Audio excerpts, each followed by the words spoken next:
একই আল্লাহ আমাদের সবাইকে বানালেন একই মায়ের গর্ভে।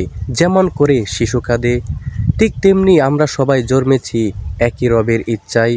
তবুও বড় হতে হতে কার হৃদয় আল্লাহকে খুঁজে পেল, আর কার হৃদয় হারিয়ে গেল দুনিয়ার ভিড়ে কে জানে।